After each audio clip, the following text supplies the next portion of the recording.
Thank you so much. Okay, so the topic for me today is digital transformation for the railway industry using engineering lifecycle management. Right, it's a portfolio of IBM sustainability software. We have heard about it a lot since the morning, and we had an introductory session about the entire sustainability software portfolio. We talked about how asset management can help us. Now I'm here to talk about the engineering part of it. I'll not take a lot of time. I don't want you to, take a lot of time from your tea break or snacks break. So I'll quickly take you through a few industry challenges. What are the primary challenges that we see from the industry point of view? Uh, how complex can requirements be, and what can we do to help address those challenges, be it at an industry point of view or be it from a requirements, which forms the key factor or the starting point of it. We have some case studies. One that I have selected for you here is Victoria Rail. That's a Melbourne, Australia's prestigious project, very complex project, and how we were able to manage their complexity and address their requirements around that. Moving on, we will quickly touch base on the model-based systems engineering approach, which is the approach that moves from the traditional document-based approach to a model-driven approach. Right? We have seen it; it's proven advantages of moving from a traditional document-based approach to a model-based approach. We'll quickly touch upon that. Another case study would be a rolling stock provider, CAF, in the European market, pretty known name. We'll quickly look at that and then quickly touch upon our solution, engineering lifecycle solution. So, what are the new challenges? I think we would have talked a lot about it since morning. I was outside at the booth, but I'm sure these would have been talked about somewhere or the other. The complexities of the project obviously are growing. If we look at the railways from the pre-independence era, of course, railways were there since pre-independence era, right? And now, if we look at the train 18 or the train 19 that is supposed to come out, the Vande Bharat Express, things have changed. Things have changed in different dimensions, a whole lot of dimension, right? We talk about new technologies. We talk about automation, IoT. I'm sure we have heard of it, and of course, sustainability. That's the key theme around it, right? So how do we manage complexities of such projects in these domains, right? So you see the challenges on the left-hand side and the causes that lead to these challenges on your right-hand side, right? We see as things grow complex, we are dependent a whole larger part of the ecosystem, right? It is simply not possible nowadays that, everything can be done from the scratch by a single vendor or by a single OEM. There is a lot of ecosystem dependency and there is a lot of role that the ecosystem has to play here. So the growing sets of contractors brings in different kinds of, aspects to it, niche experience, we talk about it, changing contracts, working relationships, social experience, collaboration, all those aspects of it. We talk about challenge in terms of increased project risk, right? How do we manage? I was talking outside also from, in fact, I heard a few minutes back, we talk about cybersecurity, we talk about issues coming from the outside world, that cybersecurity, issues coming from within the system that we talk about, risk and hazards that can develop from the system, and higher, adherence to compliance, higher adherence requirements to meet regulatory compliance for safety and quality. That's what we talk about, in terms of increased compliance. So these are the challenges and these are caused by those aspects that we see here. And this is a quick glimpse. I talked about dependencies across a larger ecosystem. So this is an example of you can think of a railway project and we can see how it is so complex right in the requirements phase itself. We are not even talking about the next level. We are still at the requirements level. And you can see, we have vision, we have policy, we have different kinds of rail. We talk about different contractors, stations, connectivity hub, ticketing system, huge lot of ecosystem as I was just talking about, right? So this is showing the multidimensional complexity of the railway projects that we are talking about, right? So this is a research, that has proven, and we see that how using efficient requirements management solution right in the beginning. I always believe, I was interacting with many of them, and in fact, if you ask me, during my college days or during my initial engineering days, I used to get a requirement and I used to immediately start coding. Forget everything else. Yeah, I used to love coding and I simply go ahead and start coding. But then later on, I realized that, okay, I am doing all manual dry runs and it is taking a lot more time. And if I invest some time in analyzing the requirements in the right way, in breaking down the requirements in the right way, I have a much more clear vision of the product that I am defining. So I don't have to repeat my testing task again and again with the right set of understanding or right set of analysis at the requirements phase. And that's what this slide talks about. Development cost reduced by 57%. Acceleration to the time to the market, which is very crucial. We have competitors everywhere. India is or worldwide, there is a market for everything, and any vendor coming into picture has its place. We see that, right? So how we can accelerate time to market as a crucial factor. Of course, lower the cost of the quality. We want to maintain the quality, but the cost associated with it, we want to reduce it. In fact, we want to improve our quality, but reduce the cost associated with it. That can be maintained by 69%. So these are the facts associated with the requirements management solution. I was quickly talking about the Victoria Rail project. So no place for spreadsheets. That's the key word that we could understood. From their team, from the government, for the implementation team there. And this was one of the most complex rail projects. To keep everything on track and on time. And we understood that if we are doing it the traditional document-based approach, if we follow the document-based approach, it is very difficult to achieve this kind of a result that we were focusing at for the Victoria Rails project.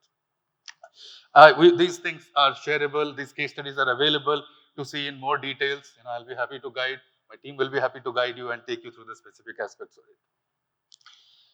Moving on from the requirements phase, this is our shifting from the document-based domain, because requirements, of course, now are complemented with diagrams, with use cases, with different kinds of, you could say, pictorial aspects with it. But we talk about model-based design. This is an aspect where we try to quickly visualize our requirements, make those requirements even functional, executable at a very, very early stage of the product development lifecycle. I don't necessarily want to wait towards the development, towards the integration phase to be able to test my requirements. I want to validate my requirements as early as possible in the software development lifecycle, right? So that's where model-based systems engineering comes into picture. It's based on some standard technologies that languages we may have heard of is UML, SysML, systems engineering language. We talk about model-based testing. We talk about model execution. I mentioned, how can we quickly transform requirements into a behavioral model so that can be easily validated and verified, right? So this is something we call left shift, right? Traditionally, on the right-hand side of the V, we generally do all the testing part of it, but here we are bringing it onto the left-hand side of it, right? Traceability. Traceability is the key. I need to have my requirements traceable, not only in the requirements domain from my stakeholders to my system, to my subsystem, to my contractors, to the entire ecosystem part of it, but also to design, to test cases and artifacts associated with it. Software automation as much as possible. Instead of doing the mundane task, repeating them manually every time, I want to automate as possible. It could be even code automatically being generated. We call that as a byproduct. Or it could be your compliance, your audit reports that is automatically generated out of the solution. So what all automations can we do around? And stakeholder and team collaboration. Very crucial aspect when we are doing complex projects of such large magnitude involving a very large ecosystem. So quickly moving on to the next slide. So this is the systems of systems approach. We talk about the rolling stock project, any kind of rolling stock project as a system of systems, because it has multiple disciplines, right? We have electrical domain, we have mechanical domain, we have electronics, we have hardware, and software as the soul. I generally relate to it, driving all these aspects of it, with a common goal of being able to meet policy and project objectives. What could that be? Gain insights from an integrated point of view, anticipate and assess risk, mitigate them as early as possible, verify and validate. End goal being on schedule, quality compliance, and meets the budgetary requirement. So this is the IEC 15288 standard of systems engineering process that we practice. We decompose from the operational need to the design, develop the product, and deliver the capability. So I'll not go into the details about it, but yeah, this is the specific approach that we would want to follow. So again, what we achieve when we perform or have such a kind of systems engineering approach, we have seen that there is 40% reduction in time that is needed to integrate the software at a physical system or at a physical level. The development cost again reduces by 30% and my life cycle of the development is reduced by pretty much as 50%. Now, I talked about CAF, a rolling stock from Europe market, how they have used our engineering solution for using the verification and validation process and achieving success with that. Now with those, I will quickly introduce you to the engineering lifecycle management solution, that's ELM in short. I talked about requirements as the first phase. So we have design followed by that. So DOORS next is our requirements management solution that takes care of managing requirements at all the different levels we talked about, at different stakeholders level, at different levels of decomposition, from your stakeholder to system to subsystem to hardware, mechanical, software, any aspect of it, while maintaining the traceability. Traceability is not maintained only within the domain of the requirements, but it spans across the entire product development life cycle to the design per se. Yeah, I think there are the arrows are visible there. So you can see similarly, I would have a high level system design, I will have a subsystem design component to various component. It could be, my signaling system, it could be my braking system, it could be my chassis, you name it, right? We decompose it and design aspect of that. We are talking about software controlling it, so obviously code will come into picture. So we have engineering workflow management that helps us manage the code and any necessary documents associated and around it. Last but not the least, we have a test management solution which ensures that there are no gaps in my development phases. There are no designs that have not been tested. There are no requirements that have not been tested. There is no piece of code that has not been tested. So moving ahead, we want to make sure that we have a planning management solution also that encompasses or ensures that my requirements activities, my design activities, my testing activities all are managed and controlled in a seamless way with visibility throughout my stakeholders and the product life cycle. Last but not the least, reporting.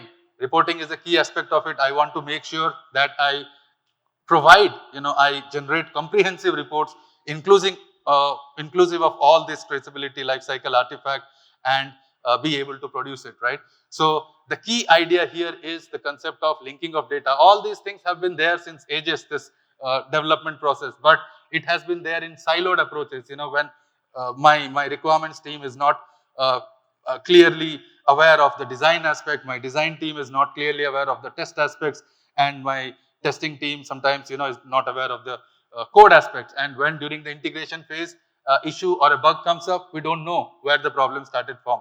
With the concept of OSLC or linked data, we are able to have visibility throughout the life cycle, clearly envisioning impact analysis. If I want to make a change to a system product, what all design artifact, what all requirement artifact, what all test artifact, what all code artifacts are affected, all I'll be able to see when I talk about the linked data concept. It is not linked only to this specific solution, but also it is vendor neutral. So if this is based on OSLC, Open Services for Lifecycle Collaboration. So if any vendor, there are various vendors who are coming a part of this solution. If they are compliant with OSLC, they can simply plug the solution into this portfolio and be a part of this traceability as well.